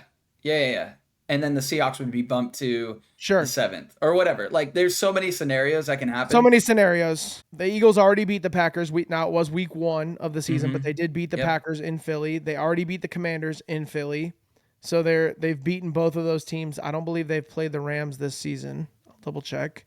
Oh, they did play the Rams this season in LA and they won 37-20. So they've beat pretty much every team that they could potentially play. The Seahawks, they have not played the Seahawks this year and they won't. So we won't know about that, but I'm leaving it. I think that these teams are 3 out of the possible 4 that we're looking at right now. They've already beaten, and not saying that that's going to be the tail of the tape. Like, if they play Commanders, Packers, Rams, or Seahawks, it could go any way. NFL's any given Sunday. I don't see them losing. It's really weird. When I see Rams versus Eagles, I low-key think the Rams could win that, which would be a wild story. But just based off of the offense that we saw against the Bills, because I don't think the Eagles even could hold a candle to the Bills, yet the Rams just beat them. It's tough, man. Football is, the NFL is a very hard sport to predict. Sure. And I just got to leave this one out of the sake of how the Eagles are playing currently. We talked about the Eagles already on this pod, talked about how great their running game was.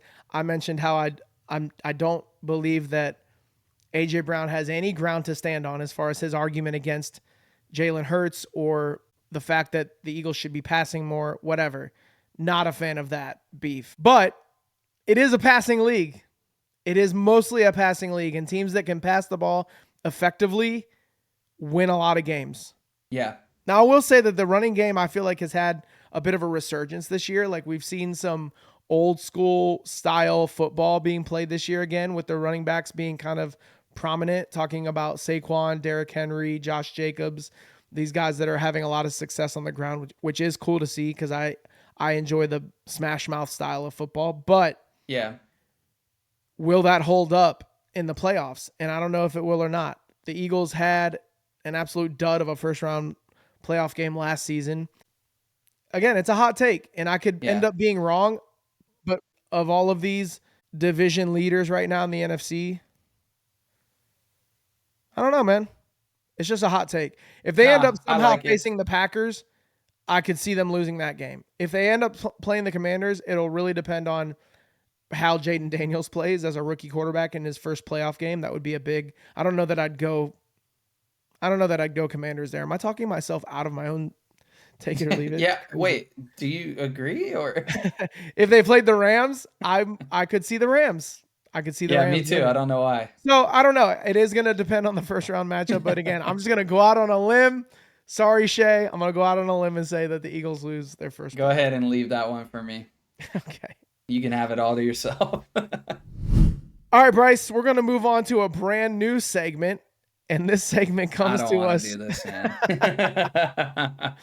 It comes to us based off of some struggles that you've had in the past regarding pronouncing names of quarterbacks. No, not just names of names of any NFL player. You've had some issues. Say my name, say my name. All right, Bryce, I'm going to share my screen with you. And for the listeners, if you want to get this content and play along, you'll have to check out our social media because this is somewhat of a visual experience. We're going to have some fun with this. I'm going to share my screen. You're going to see the names of 3 different current NFL players, and I need you to just say them out loud, okay? I got this in the bag. And then we will double check to see how close you got. It's actually going to be so easy. All right. The first one we're going to do is currently on the screen. Bryce, this player plays for the Detroit Lions, and you're looking at this name. Can you say the name of this player out loud, please?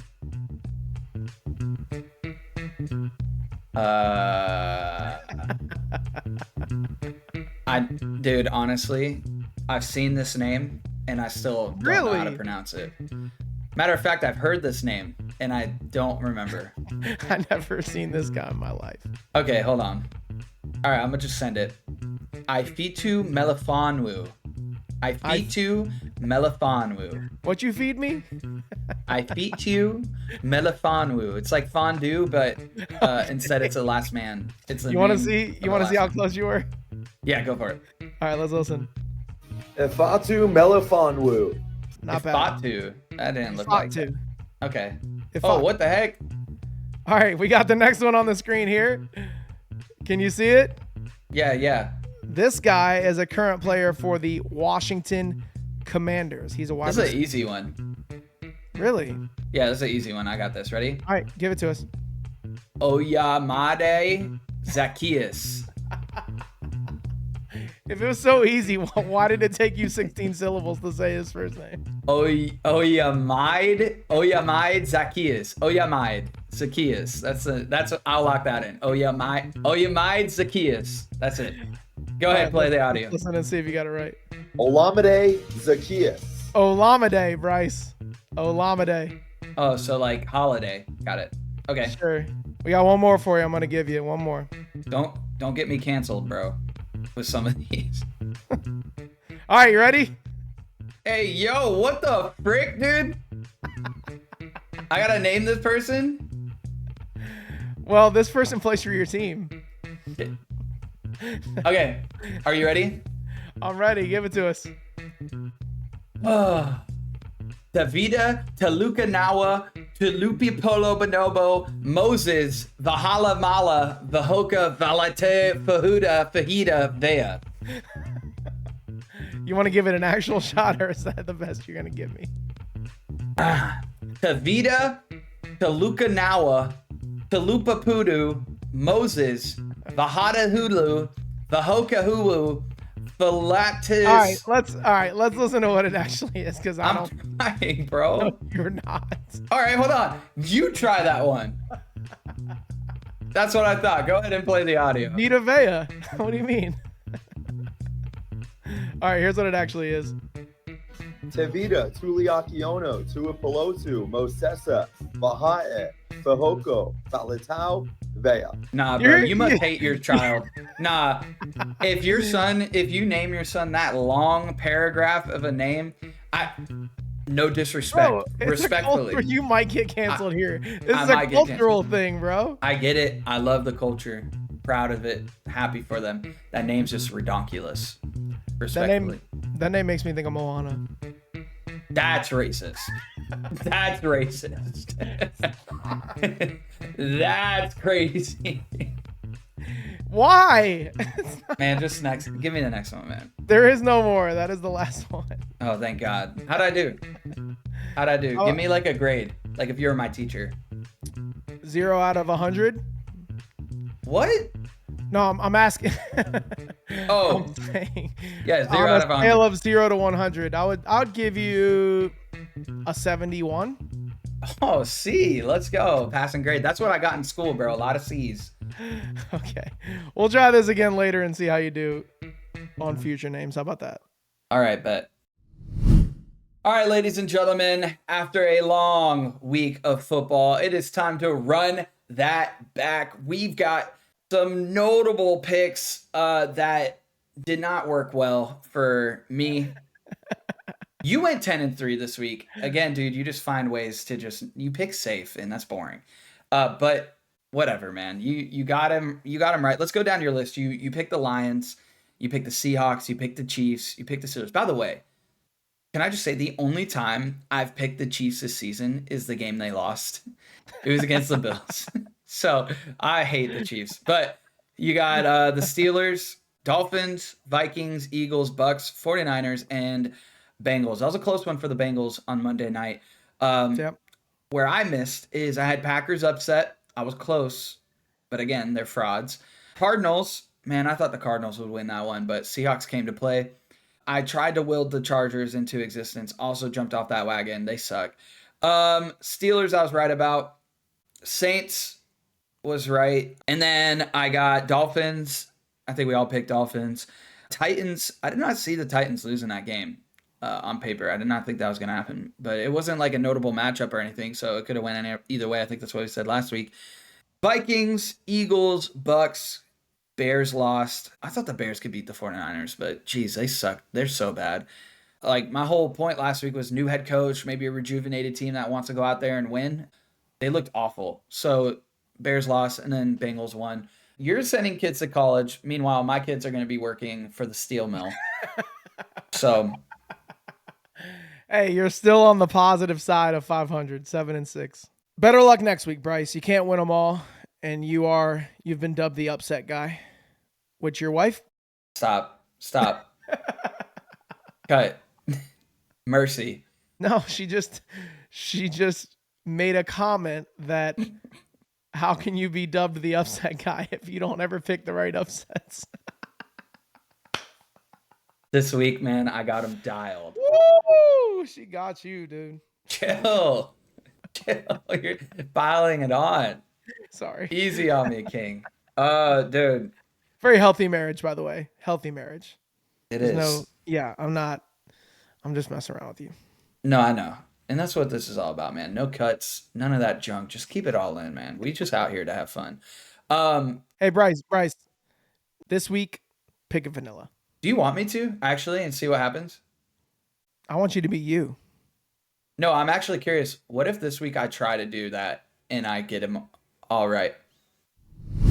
Let's get into our week 15 picks. I can't believe it's already week 15. That's insane. Dude, I'm sad. I don't want the season to end. So we got a few notable matchups we're going to hit, and then we'll get into the rest of our picks like we do every single week. Let's start it off with our first notable matchup. You put this in there. I'm not sure if it should be. How did this sneak in here? The Tampa Bay Buccaneers at 7-6, headed to Los Angeles to face the Chargers at 8-5. You're biting your nails, Bryce. How do you feel? That is a nail biter. That's going to be a good game. Again, I put it in here because I do think this is like a must win for both teams. But I also am going to take Tampa Bay. I think our offense steamrolls. I'm worried about their defense, but actually their defense hasn't looked good the last couple weeks. And so I'm actually going to put Tampa Bay as the winner on this one. and we're going to roll over the Chargers. And there's nothing else more I need to say. Mike Evans, legacy game. I'm going to go Chargers because I told you that I felt like this was one of the games that you could lose of your remaining games. Why are you so shocked? This should not come as a surprise to you. Dude, you're not picking safe this week if you're taking Chargers. You don't know what the definition of safe is if you think I'm not picking safe. But you took my take it or leave it earlier and said they'd go 1-3. And now you're saying that they're gonna win. This will be the one they win. Okay, whatever, man. Go for it. I hate when you don't pick my team. Did I take that? Did I take that? Yeah, you took everything I left today. Oh. Yeah, I left it and you took it. Okay. I must have been hungry. Well, I am picking safe. This is the Chargers at home with the better record, 8-5. And again, 7-6, 8-5, apples and oranges. It's not that big of a difference. I could see Tampa winning this game, but y'all have turned the ball over quite a bit. And I don't know, you've won, but it's looked sloppy. Again, I'm not judging how you've won. I'm a proponent of a win is a win, and you guys are winning games, which is good. And I believe you will make the playoffs, but I also believe that you will lose this game. Give me the Chargers. Okay, fine. Buffalo at 10-3. This is probably the game of the week right here. Buffalo 100%. at 10-3, headed to Detroit at 12-1. So 4:25 game on Sunday. I'll go first with this one. Man, this is who I believe is going to win MVP going into Detroit to face the best team in the NFL. And I've obviously been a fan of this team all season. Josh Allen on the road in a dome. Breaks a record. Just probably put up 42 points. He's on an absolute tear. Detroit struggled with Green Bay a bit. Yeah, give me Buffalo. Why not? Let's do it. Bryce, pick vanilla this week and then takes every. Okay. I'll take your role. I'll take your role of picking some upsets. Well, the thing is I am me and I will never change. And I got Buffalo as well. Okay. Nasty taste in their mouth after the loss to the Rams. Also, I love the Lions offense, but I do not think they have the receivers that the Rams have. I genuinely think that the Buffalo Bills will come in and hand Detroit their second loss of the season. And it's going to suck for that Detroit crowd. I know that's going to be bumping in there, dude. It's going to be loud. It's going to be ridiculous. But Josh Allen, this is the potential MVP, right? Like, I think we both agree that right now he's front runner. This is a statement game. He comes in and wins this, I think it's locked. I think MVP's locked if he comes in and wins this game. And I think they have to after that ugly loss to the Rams. Give me Bills. Give me Bills by two tutties. Short answer, if Detroit wins this game, is Jared Goff firmly in the MVP conversation? Yes or no? No. Interesting. This is no slam on Detroit if they lose this game. This is the game that I had as the potential Super Bowl preview. These are the two teams I think will find themselves in the Super Bowl, and it's the Super Bowl that I think America wants and needs, and I want it too. And I think it's going to happen, and so therefore I'm going to go out on a limb and pick the Bills, but again, it's no slander to Detroit or what they're doing this year. Obviously, if you listen to this podcast, I love the Lions and what they're doing. So I'm just going out on a limb, gut feeling. When it's this close, you just got to you got to pick it how you feel. And we're on that Buffalo train right now, and we're just going to keep riding it. I think I've been on the Detroit train a little bit more than I have the Buffalo train. It's cheaper. All right, let's move on. This is another really good game. Battle of Pennsylvania. You've got the Pittsburgh Steelers at 10-3. Headed to Philadelphia to play the 11-2 run-heavy Eagles. What's your pick here? Goodness gracious. I watched that Pittsburgh versus Browns game, and I wasn't really impressed with Pittsburgh's defense or offense. I mean, I know they won, and I know you watched the game too, but I think we could both agree that after watching Pittsburgh play, you guys, they didn't destroy you. You guys kind of lost yourself. I think Philadelphia wins this one. I'm going to take Philly. I think they're the better team right now. If Pittsburgh, TJ Watt and that front four can figure out a way to shut down Saquon, oh yeah, that's big problems. But does Russell Wilson and company have the firepower to go out there? And I think that Pittsburgh is still figuring some things out, and Philly kind of already has their strat. Their strat's locked. And I think Philly wins this one against Pittsburgh. The Steelers this year against the run have only allowed 5 teams all season to run for more than 100 yards. We know that the Eagles' strength is their run game. one of the Steelers' strengths on defense is their run defense. It's strength against strength this week. It'll be interesting to see which comes out on top. This is another one again. This is why this is in our notable matchups. This is a game where you really can't go wrong, whichever way that you pick it. Both of these teams have proven they can win and win big games. Then you go to the factor of who's playing at home. And because Philly is playing in their home environment, despite all the drama this week, despite the beef, despite A.J. Brown being upset, I think A.J. gets one this week. And give me Philly to win this game over the Steelers at home. I think we know the way that you're going to pick the next one. The 9-4 Packers headed to Seattle to play the 8-5 Seahawks. Who you got? Well, if what I'm saying is true and Green Bay beats teams with only a losing record, then simply I have to take Seattle here. Seattle's hot. Seattle has been winning. Give me Seattle in Seattle. I just think they have a lot going for them right now. Geno Smith is playing great. Pretty sure he leads the league in passing yards, except probably not after the Monday night game with Joe Burrow. He's top 3, though. Yeah, he's number 2 in the league. Hey, 5 years ago, if someone would have said, hey, Baker Mayfield, Geno Smith, and Kirk Cousins are going to be top 5 in passing yards, you would have been like, absolutely not. You're crazy. But yeah, so Geno Smith, dude, he's second in the league right now in passing yards. He's hot, playing good football. He had a shaky start. I think you and I both can agree that the Seahawks didn't start very well, and it was a big question of what was going on there. But I think they're rolling now, and I think the Packers just don't have it in them. And so I'm going to take Seattle in this game. I know it's going to be close, and it could go either way. It truly could. But I got to go with my take, but I also got to take Seattle on this one. The winner of the NFC West division will not win 10 games, right, Bryce? That's what you said. That is what I said. Give me the Packers on the road. All right, let's dive into the rest of our matchups. We got a lot of great games on Sunday. We got, I believe, a doubleheader on Monday night, which is kind of cool. It's a lot of good stuff coming at us. We'll rapid fire these ones, okay? The Los Angeles Rams, 7-6 at the San Francisco 49ers, 6-7. Go ahead, Bryce. Low-key a notable matchup. This is tough. But give me the hot Rams. I just got to. Give me the hot Rams. Rams on the road. Give me the Rams as well. I like that offense. And this is where San Francisco's playoff hopes and dreams are buried. Kansas City at 12-1 headed to Cleveland to face the 3-10 Cleveland Browns. I'll go first with this one. Give me the Chiefs. What's your take? Every time I've picked the Chiefs this season, they've lost. And that's once. If I pick the Chiefs and they lose, dude, listen to me. If I pick the Chiefs and they lose this game, and you're like, dude, extend Jameis, the Browns look so good against a Super Bowl, which you won't be. I know you're realistic. You're very, very realistic. I will be so mad. Who you got? Chiefs. Give me Chiefs. I'm not doing it this week. I want to pick the Browns so bad, but I'm picking Chiefs in hopes that they will lose. I think you'll see Cleveland put up a fight, but that fan base is going to be so on edge. If they do anything wrong, they're going to start chanting. They're going to start booing. It could get ugly in the stands this weekend. Cincinnati headed to Tennessee this week. Cincinnati on the road to face the 3-10 Titans. Who you got here? Cincinnati 5-8, by the way. Yeah, give me Cincinnati. This game doesn't matter, but I think Cincinnati goes out there and wins. I still think they're fighting. That's the thing. I'm pretty sure there is a percentage chance that they could make the playoffs.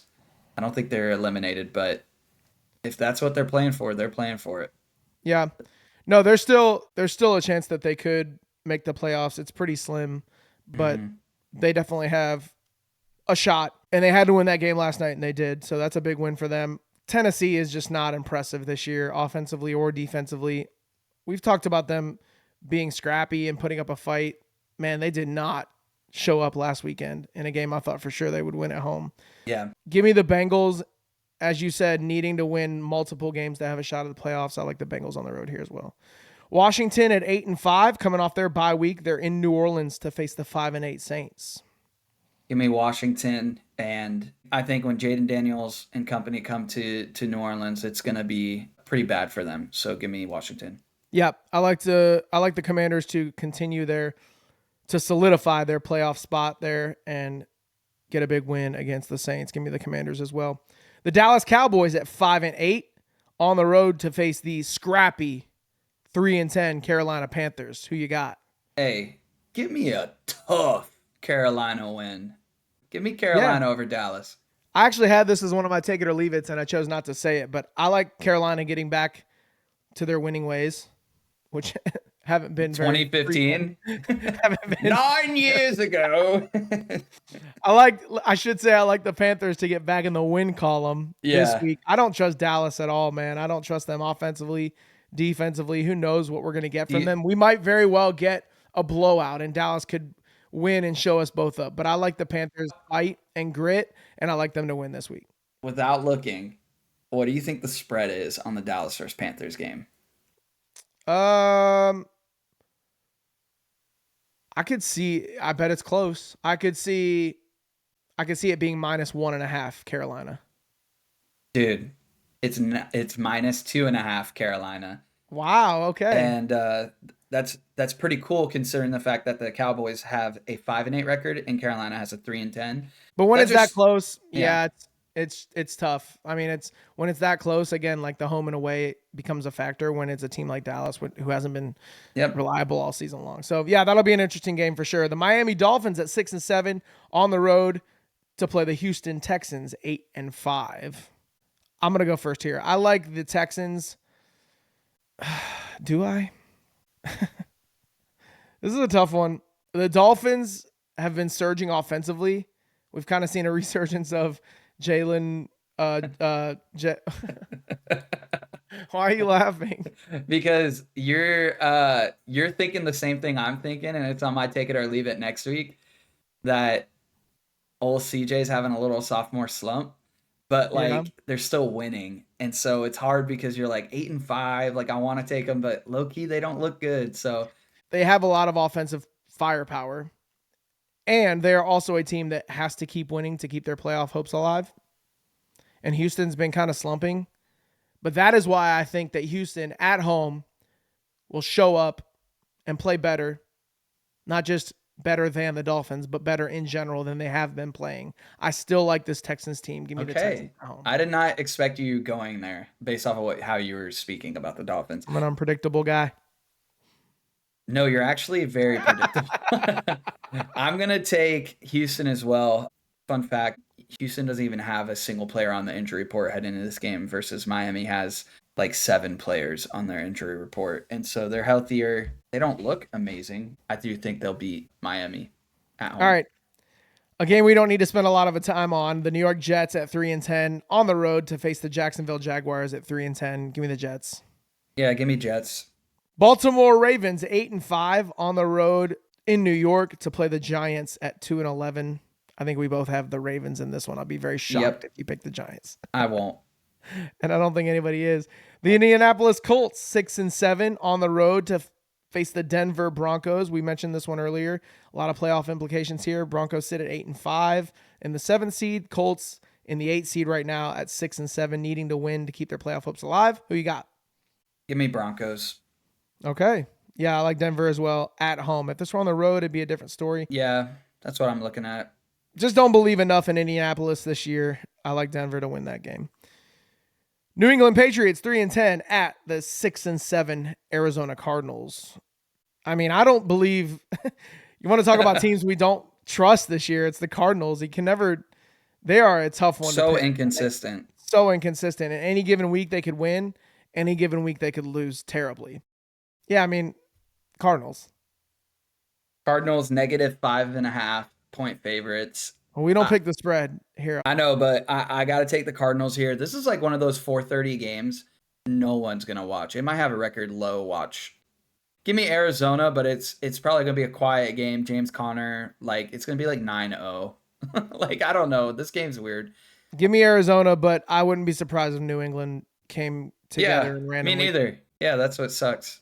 Chicago 4-9 at Minnesota 11-2. This was a great game a few weeks back when they played in Chicago. However, the Vikings did come away with the win there, and now they get to play at home in the Dome. Who you got?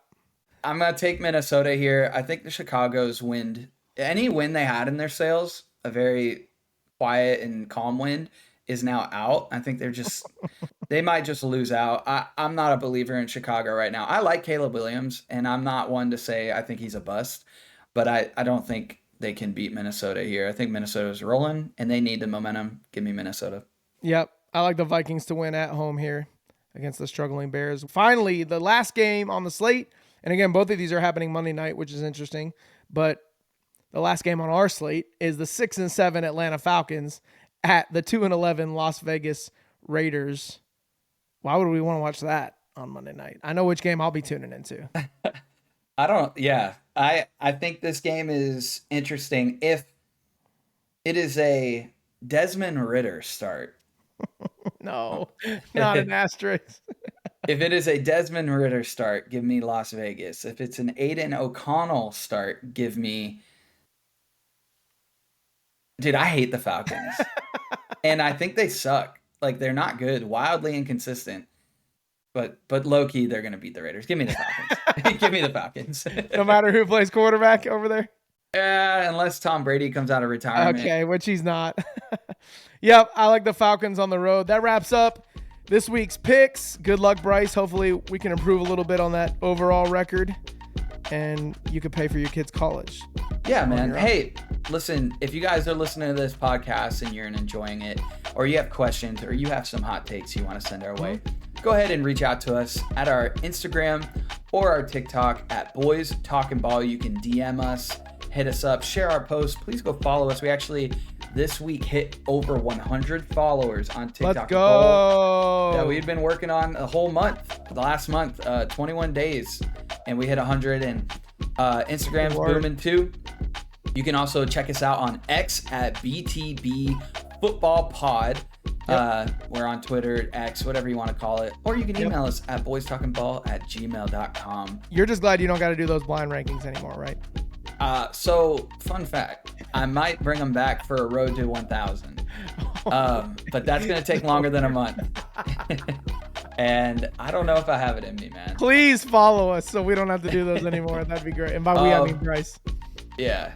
Great episode, Bryce. It's always fun talking football with you. I hope you guys enjoyed listening as much as we enjoyed bantering and debating and giving our useless. Can I try to say Vita Vea's name one more time? Go for it.